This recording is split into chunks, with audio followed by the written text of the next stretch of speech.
Second case is Magnum Construction Management Corporation versus the City of Miami Beach.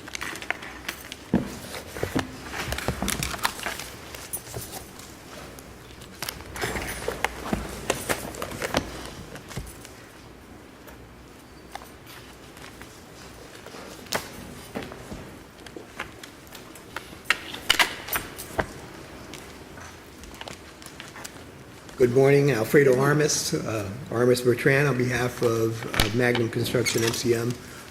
Judge Rothenberg, I'd like to divide my time, 7 minutes, 3 minutes if possible. Yes. I'd like to start with this issue regarding the playground and the notice and the opportunity to cure. Judge Thornton made specific findings regarding the notice and opportunity to cure. At page 10 of his verdict, Judge Thornton found as follows. The city's playground expert never recommended that the playground be removed in its entirety, just that the equipment be removed from service until compliant. Instead, the city went above and beyond and removed the entire playground and redesigned and constructed a new one. He goes on. You're not disputing that there were some defects that either may have been caused by poor planning and poor design and or by poor construction.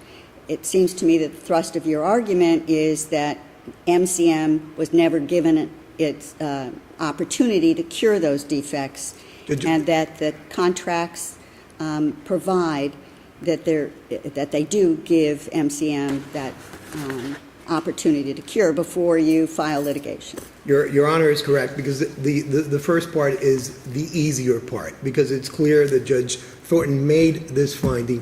When we filed the initial brief, this court had not decided underwater engineering services, which specifically requires notice and an opportunity to cure. So the answer to your question, Judge, is yes. The thrust of our argument is we must be given notice and an opportunity to cure.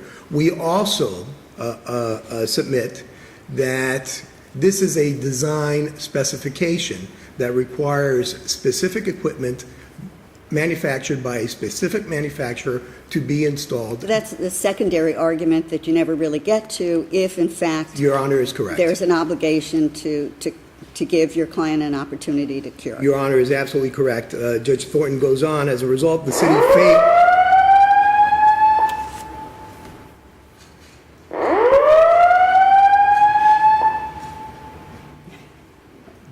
Do we go ahead? Attention. An emergency situation has been detected in this building. Proceed to the nearest exit and leave the building. I guess. Do not re-enter the building until directed to by the proper authority. I was in the middle of trial. Attention. Probably An need to wait. emergency situation has been detected in this building. Proceed to the nearest exit and leave the building. Do not re-enter the building until directed to by the proper authority.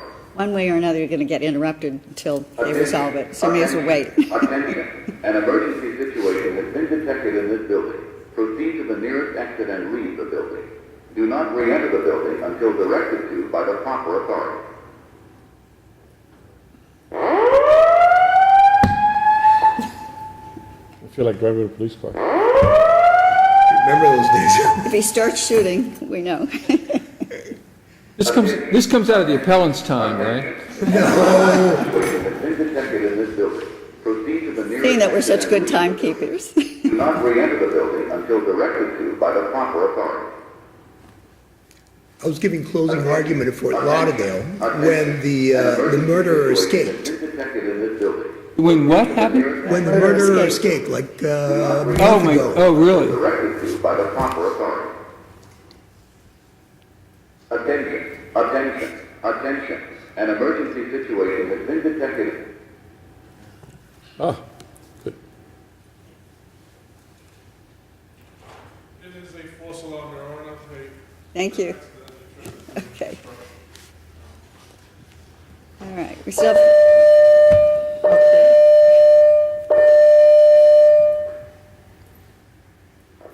Your attention, please. This was a false alarm. Please disregard. Okay. You may proceed. Your Honor is absolutely correct, and I believe, I respectfully submit that underwater engineering services is directly on point. Notice and an opportunity to cure must be given. The solution is not, as Judge Thornton found, to mitigate, to find a failure to mitigate damages and reduce the damages. The proper remedy is to deny damages to the city of Miami Beach. I won't get much into the Spearman doctrine. There's also a footnote in underwriting engineer services, and I'd like to reserve my time if the court has any questions regarding the playground. The second issue that arises is really the measure of damages, and this was such a difficult. Well, let's talk about, because I think you really have to separate the playground from the landscaping because they're entirely different findings and issues. So as to the playground, it's going to rest on whether or not the contract provides MCM with the opportunity to cure. But as to the landscaping, it's a totally different argument. You're not contending, as I understand it, that that MCM was not given an opportunity to cure. My understanding of your argument as to the landscaping is twofold. Really, that MCM was following the project manual and the specifications provided in the project manual, that any defects were the cause of the lack of specificity in the specifications, and I guess secondarily, Hardgrave's failure to supervise and to make sure that everything was done according to the specifications, and then finally, you get to the measure of damages. So would you first address whether the project manual and the contract for MCM gave MCM an obligation to test the soil throughout the soil preparation phases of the landscaping? And Judge, not only did it give MCM that obligation, but the city also hired independent testers that were testing every single pile of soil before it went in. This lawsuit is so... But you're conceding that MCM also had an obligation under the documents to do its own testing. And we did. And all of these tests were conducted by an engineering firm hired by the city of Miami Beach in conjunction with MCM. And this is the way it would proceed. MCM was using what is called native soils that existed at South Point Park. They would dig them up, put them in a pile.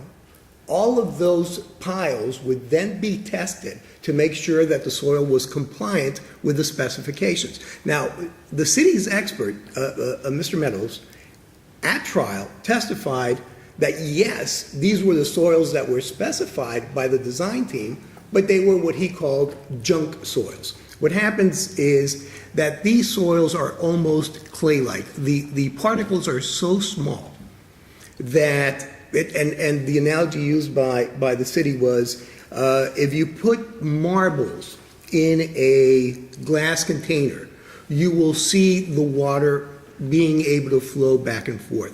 The smaller the marbles, the smaller the particles, the less water porosity there is. It's common sense. And they were saying that this soil had too much fines in it. Too many fines. And that caused it to compact. That was the basic problem. So now the city gets in front of Judge Thornton and says, Judge Thornton, here is our measure of damages. Mr. Gardner has designed basically a golf course. And Mr. Gardner acknowledges, yes, I use the AGFA guidelines. This design would meet golf course association. There was expert testimony that regardless of the type of turf, whether this was for a golf course or anywhere, this soil was going to fail no matter what, or the sod was going to fail no matter what, whether you put St. Augustine or you put this special turf or whatever you put on it, it was going to fail because it was too compacted. So my question is, did MCM, or did they have an obligation to, and did they fulfill their obligation to test the soil the subsoil as it's being laid to determine whether it was over compacting? The answer is yes and yes to both. Here's the disconnect. The specifications say MCM compact up to 95%, okay? So MCM follows that specification. Weren't there other areas of the manual that said 80 to 85%? Your Honor is correct. There was a misinterpretation, shall we say. And Judge Thornton said, no, you overcompacted. So we get back to the measure of damages. The measure of damages at that point is, Okay, but I know you've been trying to get the measure of damages, but it just sounded like you indicated that MCM might have misunderstood the standard for compacting. well, that's... And then overcompacted due to their misunderstanding. I mean, which I think that's what Judge Thornton found, but it sounds like you're not contesting that. That's what Judge Thornton found.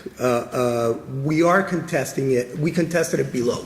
Let me put it that way. Okay. We contested it below because it doesn't make any sense, because there are too many inspectors supervising everything. MCM is not out there on its own. MCM is being supervised by the City of Miami Beach, by the consultants, and by independent engineers to make sure that every layer of soil is proper, pursuant to the specifications, and is laid down properly. I mean, not compacted to the right level. Compacted to the right level. And as a matter of fact, the only evidence in the trial, and there were literally thousands of these inspection reports, because there were daily inspection reports, the only time that MCM flunked was when it failed to compact up to 95%. That's the only time that MCM was advised by any of these inspectors out there. And in fact, Hargreaves actually submitted whatever it was to show substantial compliance or substantial completion of this project, that everything had been complied with, had been tested, and everything was perfect. And beyond that, MCM gets paid in full, which in construction is unheard of for later on to resuscitate any claims other than breach of warranty claims. It is simply unheard of. Further on down the road, then, the city realizes the soil is failing, the sod is failing, the trees, everything is failing because the subsoil was improper. Well, nobody knows. Everybody starts scratching their head. MCM doesn't, the project at that point doesn't have an architect, even though a consultant is required to give direction. Remember, construction, especially of this magnitude, is that proverbial three-legged stool. You have an owner, you have a builder, and you have a designer. Without one of those, this stool is going to fail. It is going to fall. Here we have an engineer, a designer, an architect firm, and all of its sub-consultants who is basically out of the project since October 2009. This project goes on and on and on until March 2011.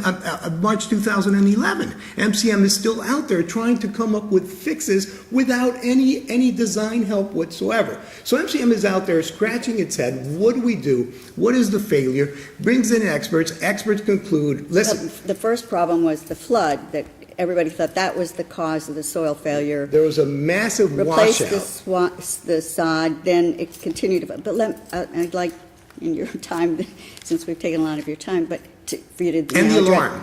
Yeah, for you now to address the damages that I know you wanted to. Let me get to the damages, because it is really the strange aspect of this case. Not only that MCM has been paid in full, and the year goes by, and the city brings suit against the design professionals, the whole litany of design professionals, and then amends its complaint to bring in MCM.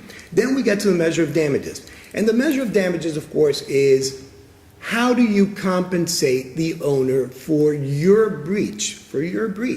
What does it take to remedy the defect? The court found, first of all, MCM was 25% at fault. Yes, Judge. So the trial court did apportion MCM's degree of fault based upon its own factual findings. Here's where it gets strange, and we need to put this in perspective as well, because we are appealing Judge Thornton. But Judge Thornton really did an amazing job with horrendous pleadings and facts. This is a claim for $17 million against MCM. $17 million. It included the pylon lights. It included a Let's gorgeous go through what it fountain. included. All those were Let's talk resolved. about what was actually found. So 25% at fault with a net award against MCM of $320,000.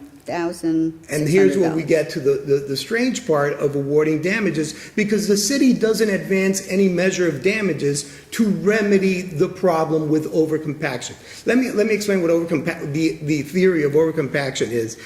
Beyond the fact that there are too many fines, and those were the soils that were specified, beyond that, the allegation is that MCM compacted that an extra 5% that it should not have, okay? The solution is very simple, and this is engineering science. You go back in and you scarify those soils, and that's it. Simple as that. You scarify, which basically means you hoe, you trench so that those soils become loose again. And now MCM has complied with its quote-unquote overcompaction problem. Well, the trial court heard all that evidence. The trial court heard expert evidence that your client did not present, and I think went unrefuted, essentially, as to how you rectify the problem. And it was going down much further, and it was much more than scarifying. And Your Honor is absolutely correct, but here is the problem. Here's why it goes much further than that. It goes much further than that because the problem isn't MCM's overcompaction. The problem is also that these soils are too fine. So that Gardner comes in and says, we have to remove all of these soils, excavate them, and bring in new soils. Okay? So that's a measure of damages that has nothing to do with MCM. Then Mr. Gardner says, the original plans called for 2 inches of topsoil. I think that's insufficient.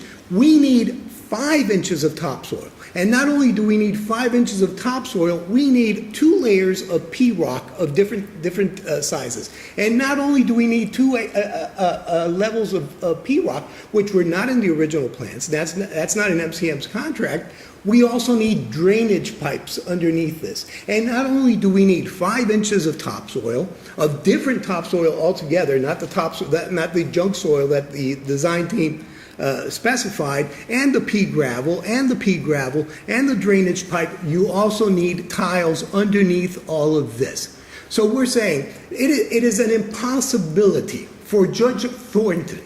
He is put in an impossible dilemma when the city comes in and says, this is our measure of damages, because it has nothing to do with our park. So Judge Thornton then attempts to excise what he considers to be betterments. Instead of getting a measure of damages, look, for MCM's overcompaction, the solution is scarification. This is the cost of scarification. Plus, we're going to say that MCM contributed to the loss of the sod, replacing the sod with Bermuda sod. Because remember, Mr. Gardner also backs away from using the past palum again and specifies Bermuda, betraying that there obviously is a problem with the sod specified by the design team. At that point, we have no measure of damages. Okay, and I guess the record doesn't indicate what you would believe would be the proper amount of damages. Oh, there was. Mr. Munilla testified based on his subcontractor's quotes. This is what it would cost to scarify, and this is what it would cost to replace the entire lawn area with Bermuda sod or St. Augustine sod, or if you want it, which the city does not want, What was that cost? Paspalum. How much was that cost? Judge, that was approximately $30,000 plus $100,000 for, I apologize, Judge, it is in the testimony. I believe it was total approximately $100,000, and we believe if you reduce that by whatever percentage is the result of design errors as opposed to MCM, that is the proper measure of damages. But it shouldn't be MCM proposing this, and it shouldn't be MCM providing the expert testimony. That is the plaintiff's obligation to come up with a proper measure of damages. It is as if they buy a shotgun house in the Grove and then say, but you know what? Yeah, the paint job was bad, so this is the McMansion that we want to get paid for. That's our measure of damages. And then Judge Thornton is put in the impossible position of saying, well, this McMansion has 3 stories and the original bungalow only had 1. This is made, the original bungalow was made out of wood. This is stucco and CBS construction. So you're saying really MCM was not responsible for the topsoil No. under the contract. It was not responsible for the 5 inches rather than 2 inches solution. Because the Why? contract called for 2 inches. 2 inches.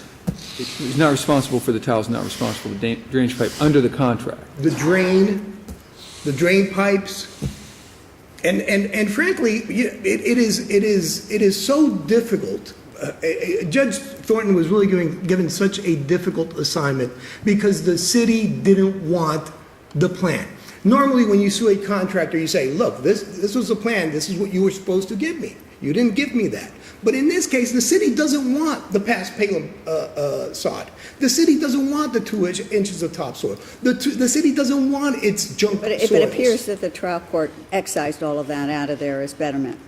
The trial court could not possibly excise that because it's analogous to what I said about the Shotgun Grove House and the McMansion. Is co-counsel going to speak at all? Or, no, okay, I didn't know. You want to reserved- give him an extra rebuttal. Okay. Extra rebuttal, okay. All right. But if you want to reserve any time for rebuttal, I think you should And stop at this in point. short, this is not the way construction functions. Judge Logue, when you have public construction, and your honors know this, you have a consultant. It's an integral part of the process. We need somebody calling balls and strikes. The second they have a problem with Hargreaves, they had to have obtained a successor consultant to call these balls and strikes, because that's what MCM agreed to, and that's what the city agreed to. They agreed that we would not engage in litigation, that there would be a consultant there calling balls and strikes and coming up with fixes and solutions, which, when problems arise in construction, that's the way you handle them. Thank you. I'll reserve my time. Thank you.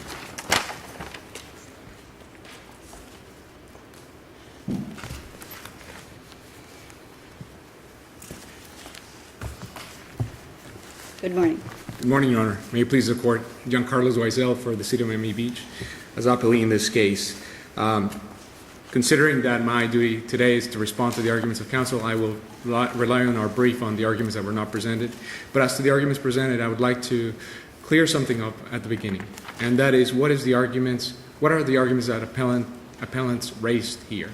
Because there was a discussion about the second argument that Judge Rothenberg raised that was not presented in the brief. As to the Specifically. landscape or the playground? The landscape. That argument is not presented in the brief, Your What Honor. That argument? was raised here for the first time. What and it was argument? The second argument, the lower court committed harmful reversible error by awarding the city of Miami Beach damages for the children's playground, where MCM as a contractor built the children's playground exactly as designed by the plans and specifications. So the argument they were making as to this is what the contract requires and that's what we did is solely related to the playground. I thought their main argument, you're focusing on the playground first? Okay, let's focus on that. Okay. Focusing on the playground. I thought the main argument was there was no notice and opportunity to cure. Well, let me break it down in 3 parts, Your Honor, if I may. As to that argument, there's 2 different ways that the court can affirm the judgment of Judge Thornton. The first one is this. If you look at the verdict, and the judgment in this case, it was entered not only on the breach of contract claim, which is based on Article 25 of the contract, but it is also entered on the breach of warranty claim. That's Article 23 of the contract. Now, if you look at Article 25, that's where you find the express provision that counsel is relying on to say you needed to give us notice and opportunity to cure. Article 23 specifically says, at the very bottom, very last line of Article 23 specifically says that Article 23 is not limited by the provisions of Article 25. So, even assuming that they're right, and I'm going to get to that argument next, but even assuming that they're right, that argument does nothing to change the judgment on the breach of warranty claim for which the same amount of damages were entered. Now, moving on to addressing the argument, there's another way to affirm this judgment. If you look at the verdict, the court entered the verdict on the playground saying two different things. And to be quite honest and frank, I don't know that the statement that counsel is relying on to make the claim that the trial court made a finding that there was no opportunity to cure was really a finding as opposed to a statement of a party position. But at worst, what you find is two seemingly inconsistent statements or findings in the verdict. At the outset, the court says it's clear that the city gave notice of all the defects and Well, gave I don't opportunity know. and worked with MCM. The trial court made the finding. It says the evidence is clear that the city overcompensated for the deficiencies found on the playground by unilaterally deciding to remove in its entirety as opposed to curing or correcting them. MCM admitted its responsibility to correct the playground equipment deficiencies, but the city did not agree to work with them to prepare a joint audit and never provided MCM an opportunity to cure the deficiencies. Yes, I mean, yes. that's Judge, not a and- statement of what MCM is claiming. That's the trial court's finding. Well, I think that's questionable, especially when you look at the finding on page 26,008, that's page 4 of the verdict, where the court says clearly the city notified Hargreaves and MCM of failures, defects, and deficiencies in the project, and the Well, parties that's worked together. different. Notifying, and MCM is not disputing that they were notified of these deficiencies. What they are claiming and what the trial court found was after the notification, they weren't ever given the opportunity to cure those deficiencies. They're entirely separate issues. Well, the second part of that statement says, and the parties worked together to remediate the problems over the course of 2 years, and that's Well, the exactly... remediation was as to the landscape, and you do that throughout the brief, is you conflate some of the findings regarding the landscape and apply it over to the playground, and you really have to separate them out, because the finding from the trial court was only as to the playground with not being given the opportunity to cure. Well, assuming that's the case, Your Honor, assuming that's a finding on that issue, I think the court recently said in underwater engineering case, the case that came out recently, it said that even if the trial court's judgment is insufficient, the judgment should be affirmed if the record supports as a whole shows a reasonable basis or reason or ground on which the judgment should be affirmed, because after all, it Well, comes you after a judgment. don't give us much direction in your brief, frankly, by giving us the record in this case was over 30,000 pages. I had to actually ask for additional record that was not supplied to us. And in your brief, instead of citing to areas of the record that could help us in our review, you simply cite to the trial court's order as the evidence to support the trial court's order. For a very so that's specific not reason. very helpful. And that's for a very specific reason. Page 29 of their initial brief, page 1 of their reply brief, both state we're not challenging any factual findings of the court. They're saying this is not about that. They're saying it's about applying the law to the facts that the court found below. And so, as a result, they didn't include any exhibits that were entered into evidence into the record.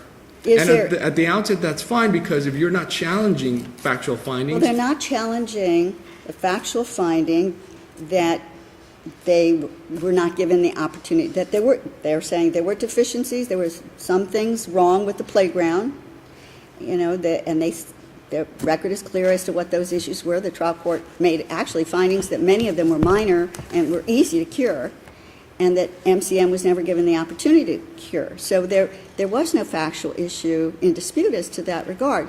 The only issue is whether or not, apparently, and the trial court doesn't mention this in its order, as to whether there was a requirement to give MCM an opportunity to cure. That would be a legal issue. Trial court doesn't address it in the order. So that was the issue, that should have been addressed in the brief and should be argued here, whether there was an obligation to cure. Well, as I said, the first part of opportunity. the argument is on the breach of warranty claim, there's no obligation. There's no express provision. Counsel has not made an argument based on the breach of warranty claim. Now, so the breach of contract claim, what you see in Article 25 is a provision that provides a remedy. And it's not an exclusive remedy. It doesn't say it's exclusive. It says if the contractor does X, Y, if the city provides notice, then the contractor shall do X, Y, and Z. Now, I do want to address the record, as you pointed out, because I think there's a misconception as to what opportunity was actually there to correct the deficiencies. Now, if you recall, there was a certificate of substantial completion issued in March of 2009. And that's a record page number 13217. And as part of that certificate, there was a punch list item of issues that remained outstanding. Part of those issues was the playground. It was listed specifically in there because there were deficiencies that were noticed immediately, even at the time that the certificate was issued. Not only that, but we have testimony from the city's safety inspector who said, I went to the site, I did an audit, prepared a report that was sent to MCM. MCM received that report, and as a result, they sent an expert inspector to come to meet with the city's expert and go over the issues. The problem was, at that meeting in May 2009, the parties were not, May 2010, my apologies, they were not able to come together to an agreement as to what standards. Is that was for the landscape? Again, you're doing the same thing with the playground as the landscaping. My understanding is that there was an issue over the landscaping, and that they were going to prepare an audit to determine what was the problem with the landscaping. The first auditor that the city was proposing to be used, and I can't remember the lady's name at this point, Rhonda whatever. Gracie, yes. Yes. MCM had a problem with her in the past, did not want to use her, and didn't agree to some of the safety standards that she was going to be applying in the audit. So there was a dispute as to whether to use her. So what happened, as I understand it, is she went ahead and did this audit without MCM. Then there was, a problem about that audit, and then another audit was unilaterally selected by the city and conducted its own audit, which was not even completed until the day the litigation was filed. So they never had any input in any of those audits. No, Your Honor, that's not what happened. Okay, then correct me. What happened, this is at the trial transcript, volume 8, starting at page 928. That's where the testimony of Ms. Gracie starts, on this specific issue, not on the landscape, but on the playground. So there's a separate audit on the playground. Yes, this is only about the And playground. who conducted the audit for the playground? Ms. Gracie conducted the audit on the playground. It was actually attached to as an appendix to the motion to supplement the record that we submitted last week. And in that report, it's solely about the playground. And Ms. Gracie said, I was instructed to do an audit on the playground. I did the audit, prepared a report. That report was emailed to MCM, received. As a result of that report that MCM received, MCM sent an inspector. And the date of that audit? That was in May 2000. This would have been helpful if they had been in the briefs, so that we could have looked at all this before oral argument. But go ahead. It's when? It's in May 2010, Your Honor. 2010. Yes. And the litigation was filed when? The litigation started later on. The contract was terminated in January The 2011. litigation was in 2010, correct? It was No. filed in 2010? No. The next year. 2011? Yes. Yes. So let me finish telling you what happened with this audit. So they have a meeting where they're supposed to discuss this report, this audit that Ms. Gracie prepared, and what standards apply to the playground. They were not able to agree. Why? Because for the same reasons that we went to trial. They were disputing that manufacturer's instructions were sufficient. We were saying, no, you have to comply with safety standards. And ultimately, we prevailed at trial. But that's a reason they could not agree. And so as a result of that, there was no joint audit. This is where the joint audit comes from. So what happened next is, months later, there was a second inspector hired who prepared a second audit report in December of 2010. And this is all before the litigation started, Your Honor. So you have issues that arise even at the date of substantial completion, noted in the punch list items, that MCM has the obligation to correct. The city tried to work with MCM over all these periods of months. They meet with them to try to discuss the standards that would apply to the defects that require correction. And their expert decides he's not going to agree with the standards that we propose. And so at that point, that's when we hired the second inspector, prepared a second audit report, and subsequently in March of 2011, that's when the city underwent reconstruction of the playground.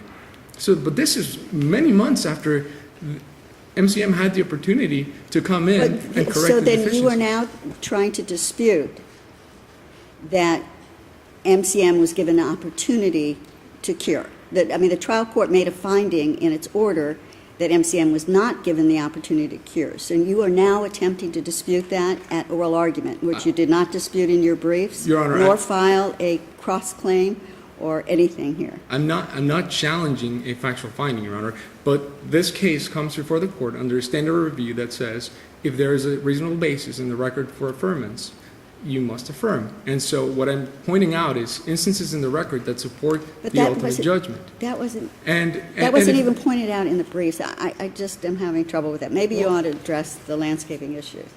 Well, there's no landscaping issue, Your Honor. They did not argue anything about the landscaping in their initial brief. What they argued was the playground. The only argument that was raised as to the landscaping was this mediation condition proceeding.